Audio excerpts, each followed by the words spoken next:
Okay, Assalamualaikum warahmatullahi ta'ala wabarakatuh. My name is Syamiera Hani binti Zulkifli, together with Annisa Sofea binti Abdul Rashid, students of Bachelor of Computer Science Software Development, SAMPU 2022 and 2023. We are going to show you our lab project of GUI application named Scheduler. First, we will see the output of the coding, then Annisa will explain the coding later. Okay, as you can see, we have the codes. So we've named Scheduler app. So run the project. It will show the output here after we input the data.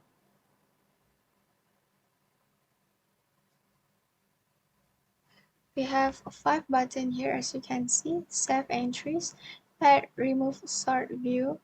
All those buttons is the main function of our application. So first we are going to see the add class. We have 5 text field, which is name, category, day, month, and year. So first the name is the name of the event. First I'm going to input the data, which is name. We can put dates, category with boyfriend, day is on 19, months is 6, year 2023. So we save it, event is saved. As you can see in the output, when event is saved, this one is the output. Dates, boyfriend, 19/6/2023. So in the next input we can put is assignment, which is database, still 19, so we are going to 2023, save, event is saved, so it will update in array. Dates, boyfriend, 19/6/2023, assignment, database, 19/8/2023. So next is assignment to birthday. Then category is Annisa. The date is 14 February 2023. Save. And you can see all the updated array. When we click the view button, it will display all the input data that we already did before by its own column, which is name, category, day, months, and year, followed by their own data. Then we can click the sort button. We will come up with ascending and descending interface. So it will arrange all the data input in ascending. So events are sorted. Then we could see the input data are arranged in 14 February, then 19 June, and then 19 August. When we click the descending button, it will rearrange back.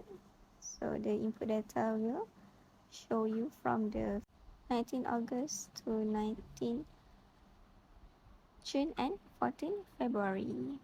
When we click the remove button, it will display this interface, which is we need to input the event name that we want delete from the table. For example, is dates. So search, then event is removed, and we click the view button back to display the updated input data, so we can see that there's no more dates in the table. The only assignment and birthday are left in the table.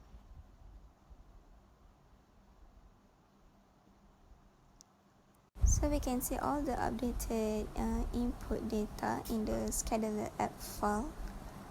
You can see scheduler app, then we'll come up with the latest data array, which is there's only assignment and birthday as the event, same as the data that after we remove the dates from the table. This is the demonstration of when we put the invalid input in the box.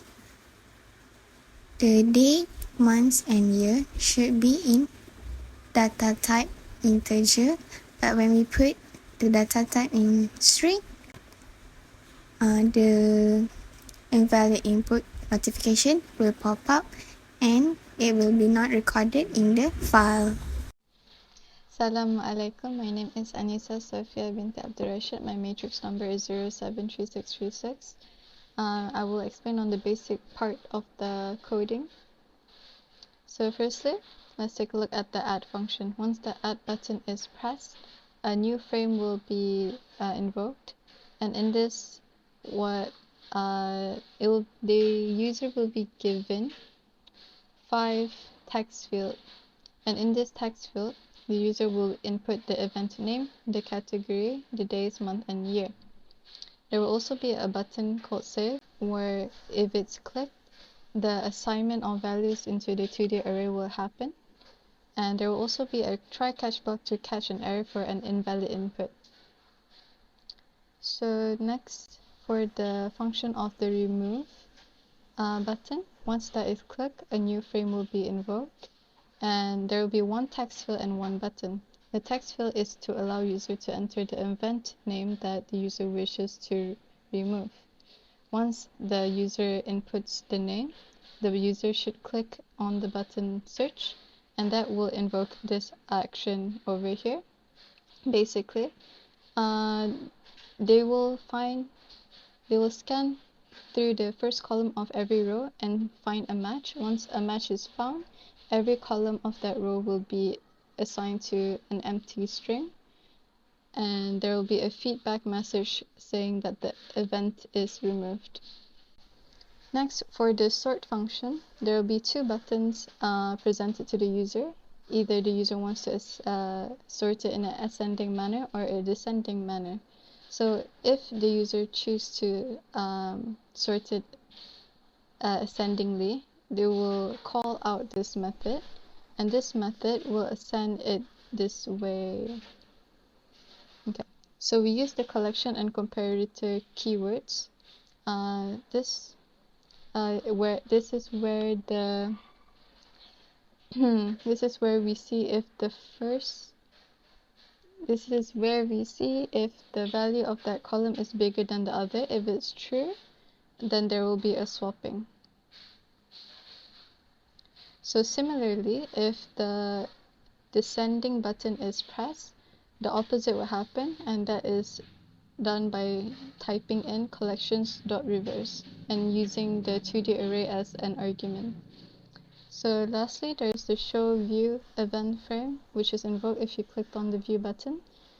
This is where we display the table object that will contain all the 2D values that is currently in the array list.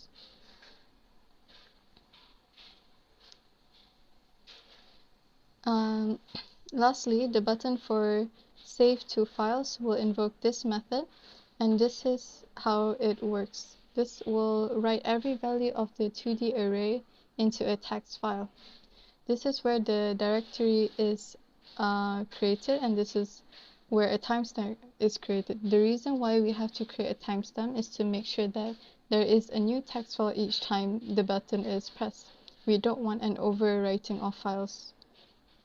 This is where the file is actually created, and in a try catch block, we start writing each value of the 2D array into the file.